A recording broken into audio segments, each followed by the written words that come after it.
Bonjour, je suis Nicolas Pouvreau, délégué général de la Maison de la construction métallique et également directeur délégué du CTICM. Donc, l'idée de la création de la Maison de la construction métallique est à l'initiative des 5 membres fondateurs qui sont des organisations professionnelles qui représentent toute la filière acier-construction. Donc, vous avez le CTICM, donc c'est le Centre technique industriel de la construction métallique, dont je suis le directeur délégué. Vous avez le syndicat de la construction métallique française, qui représente plutôt les grosses entreprises de construction métallique. Vous avez l'Union des métalliers, rattachée à la FFB Bâtiment, qui représente davantage les serruriers et métalliers dans la construction métallique. Vous avez l'enveloppe métallique du bâtiment, qui est l'organisation représentant toute la partie enveloppe du bâtiment. Et puis, vous avez le groupement ESA, ESA, qui est un groupement d'entreprises indépendantes de construction métallique. Et puis, au-delà de ces membres fondateurs, vous avez des membres actifs et des membres correspondants qui représentent vraiment toute la filière. Donc, dans les membres actifs, vous avez des organisations comme Construire Acier, qui est un petit peu le représentant de la filière auprès des architectes. Vous avez l'APK, qui est plutôt sur la partie formation et éducation nationale. Et puis après, des fournisseurs, machines, logiciels de dessin, bureaux de contrôle, enfin voilà, tout l'écosystème. Et l'idée de cette maison, c'est que ces 5 membres fondateurs ont souhaité pouvoir porter d'une seule voix les idées de la construction métallique, hein, parce que auparavant, chaque organisation travaillait de son côté et par rapport à nos concurrents qui sont le bois et le béton, nous n'avions pas toujours un discours commun, ou du moins pas l'occasion de se concerter avant de communiquer.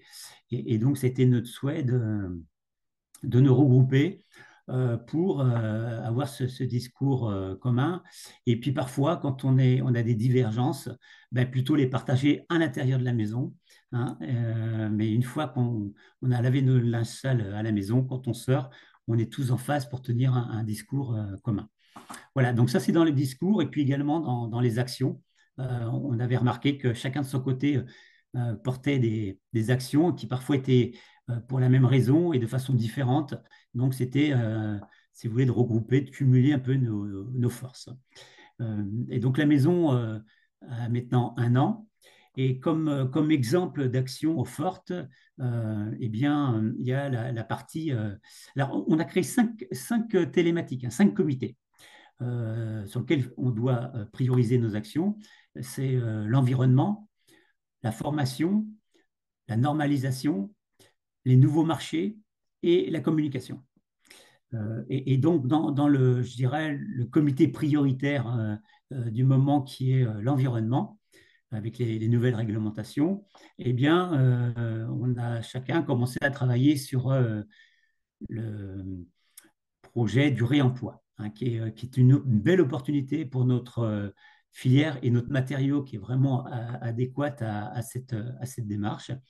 Et donc, ben, chacun de notre côté, nous avions déjà entamé certaines choses. Alors, entre autres, le CTICM, qui avait commencé à travailler sur un référentiel du réemploi, euh, en particulier pour la construction métallique. De son côté, l'enveloppe métallique commençait à travailler sur le sujet pour l'enveloppe et l'union métallier pour la partie métallique. Et donc, très vite, par l'intermédiaire de la maison, on s'est dit, bien, il faut regrouper tout ça et essayer de travailler ensemble. Et donc, on s'est mis autour d'une table dans la maison donc pour traiter ce dossier du réemploi et avec un premier travail de référentiel. Donc, ça, c'est un travail de fond énorme. On est vraiment les précurseurs. On est les premiers dans le monde de la construction à avoir créé ce référentiel. Donc, avec toute la filière et puis surtout avec les organismes réglementaires et entre autres avec l'AQC, hein, l'Agence Qualité Construction. Et sa filiale, je dirais, assurance, hein, C2P, qui nous a permis d'avoir les assureurs, d'être accompagnés par l'assureur pour que notre référentiel soit validé.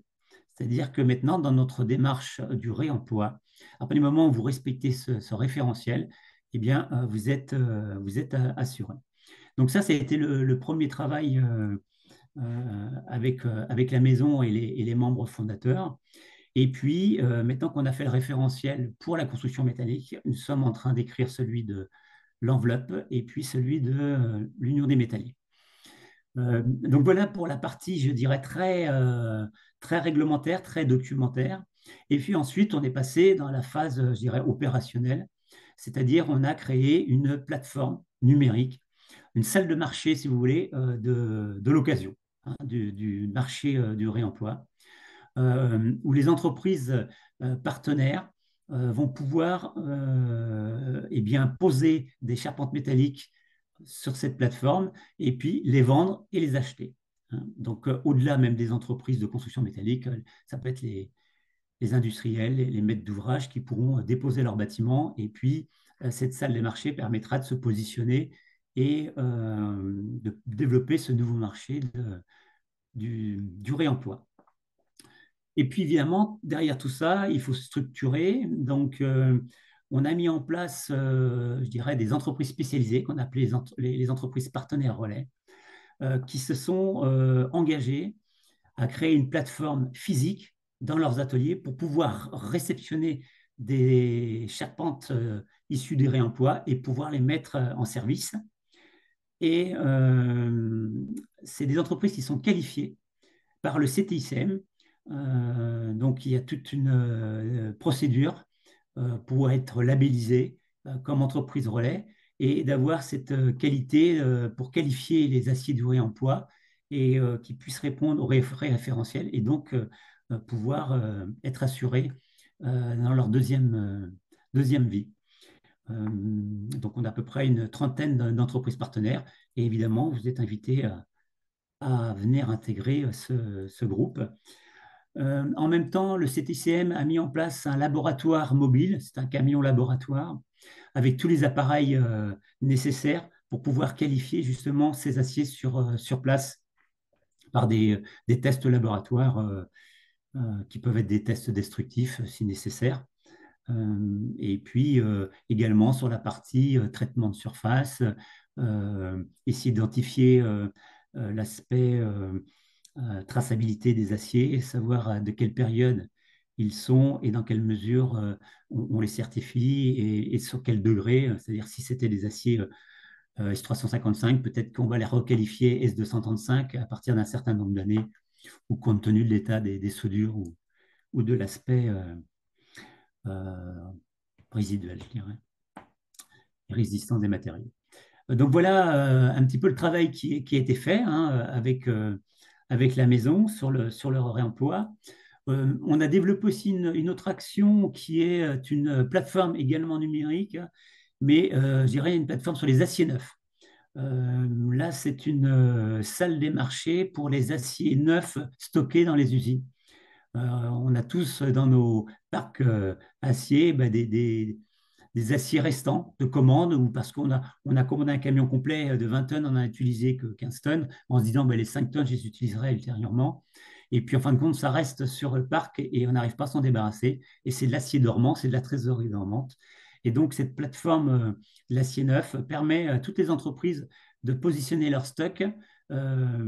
Et puis, c'est une salle de marché de l'acier neuf disponible que les autres entreprises peuvent racheter. Et au lieu d'acheter justement des camions complets de 25 tonnes, peut-être que certains vont avoir besoin de ces 5 tonnes d'acier spécifique et de venir les acheter. Donc, ça rentre aussi dans le cadre de la GEP et de l'économie euh, circulaire, éviter d'avoir ces aciers dormants. Donc, ça, c'est une deuxième action qui fonctionne bien et qu'on a mis en place avec la maison. Donc ça, c'était plutôt sur l'aspect environnemental. On a un autre sujet, un autre comité qui avance très, très vite aussi. C'est toute la partie formation qui est un peu liée à ce que je viens de vous expliquer. Là encore, chaque organisation avait ses propres organismes de formation. Parfois avait du mal même à remplir leur formation. Et parfois, c'était l'inverse. Il y avait un besoin et les formations n'existaient pas. Donc, on est en train de faire une cartographie de toutes ces formations pour essayer de centraliser tout ça sur une plateforme de la maison. Vous pourrez consulter toutes les formations existantes avec un système de recherche intelligente qui vous dirigera vers la formation adaptée et puis de pouvoir connaître les propositions qui sont faites en termes de formation, ou alors éventuellement faire une demande spécifique et auquel on répondra. Donc là, pareil, on a bien travaillé, on regroupe nos formations, certains qui avaient du mal à les remplir, maintenant c'est en train de se régler. Et puis, on crée des formations spécifiques, par exemple liées au réemploi. On va avoir besoin de démonteurs, hein, parce que les gens savaient monter des charpentes métalliques, mais c'était un peu plus compliqué pour les démonter. Il y aura des formations spécifiques, également sur la partie éco-conception, comment concevoir des charpentes qui seront démontées ultérieurement, réutilisées, réversibles. Et ça, c'est primordial.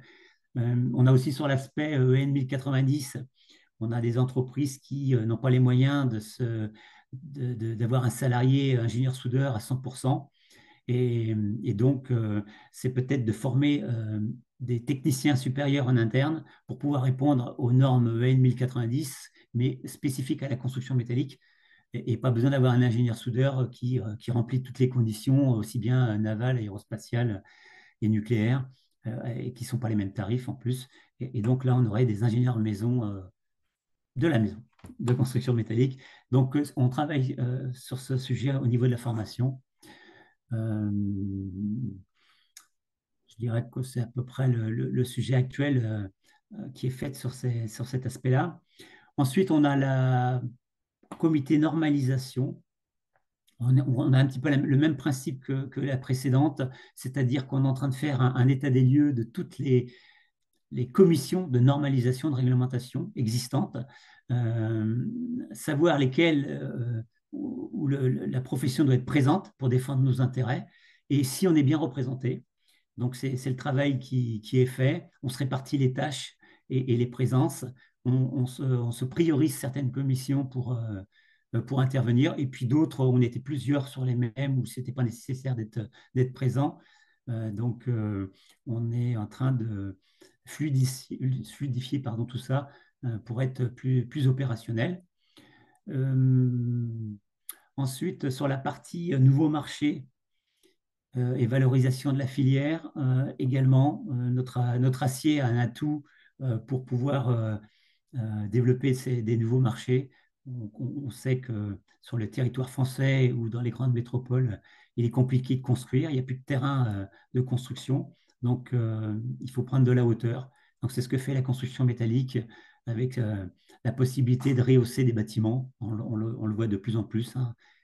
Ces derniers temps, on a rehaussé pas mal d'hôtels qui étaient de construction plutôt béton et on vient rajouter plusieurs étages métalliques parce que l'acier a cet avantage d'arriver en, en modulaire ou hors site, préfabriqué et puis qui arrive en kit dans les villes et que c'est facile en termes de logistique à monter sur place. Donc voilà, ce comité est en train de travailler sur tous ces nouveaux marchés pour se positionner. Et ensuite, sur la partie communication de la filière, eh bien, c'est de parler d'une seule voix, comme je vous l'ai dit un petit peu au départ, pour faire la promotion de notre métier, que ce soit avec les professionnels, mais également aussi auprès de l'éducation nationale, faire connaître aux jeunes le potentiel de notre profession. Donc là, c'est aussi en parallèle avec le comité formation et l'éducation nationale, notre organisme, l'APK, et construire ainsi un petit peu pour nous faire connaître auprès des jeunes, auprès de Pôle emploi, parce qu'on est un métier où il y a de recherche de salariés, de personnel spécifique, que ce soit dans nos bureaux d'études, comme je vous l'ai expliqué, on a besoin d'avoir de nouveaux dessinateurs en conception et co-construction, mais également sur la partie robotique numérique, parce que tous nos ateliers sont numérisés. Donc, il y a du travail de programmation, de robotique, euh, travail de ERP. pour toute la partie gestion de production. Et ensuite, ben, toutes nos machines sont à commande numérique, donc on récupère les données des bureaux d'études et c'est des centres d'usinage qui vont venir usiner nos matériaux. Donc là, c'est quand même du personnel avec une certaine qualification, une certaine formation. Donc ça intéresse pas mal de jeunes, des niveaux BTS, aiment bien travailler sur ce type de machines à commande numérique. On a besoin de vrais spécialistes, de chaudronniers. Donc là, on est plutôt sur des CAP, des BEP qui ont une maîtrise de la soudure ou alors un peu comme de la chaudronnerie pour pouvoir travailler l'acier. On a énormément de demandes de ce côté-là. Et puis, évidemment, aussi des chargés d'affaires, chargés de projet, des niveaux ingénieurs pour gérer tous ces beaux projets et puis ces belles opérations qui sont faites grâce à l'acier. Hein, ça va de la métallerie au bâtiment industriel, mais on peut aller au-delà avec des bâtiments architecturaux, des zéniths, des musées, et puis des ouvrages d'art avec entre autres ben, les ponts métalliques. Alors on sait qu'en France, il y a un souci de rénovation de tous les ponts. Et l'acier est évidemment le matériau idéal ou pour renforcer les ponts existants, les ponts en pierre ou les ponts béton avec un renforcement métallique, ou alors des ponts neufs en acier qui permet évidemment de traverser des longues portées sans poteau. Et évidemment, c'est l'idéal pour ce type d'ouvrage. Donc voilà un petit peu la panoplie de la maison. Et puis pour finir, eh bien, tout ce travail, évidemment, faut rendre mérite aux équipes. Et la maison est régulièrement présente sur les événements et les salons. Et sur le dernier salon Batimat, nous avons été récompensés par cette démarche du réemploi et entre autres ce référentiel par une médaille d'or des awards du moniteur pour ce référentiel. Donc, en tant que précurseur, c'était très important pour la profession et puis également pour les équipes qui ont œuvré pour ce bel ouvrage. Voilà, bah, écoutez, j'espère que j'ai été assez clair et que je vous ai donné envie de rejoindre la maison et cette filière acier construction qui vous attend bras ouverts. Eh bien, écoutez, encore merci d'avoir pris le temps de m'écouter et j'espère à très bientôt. Au revoir.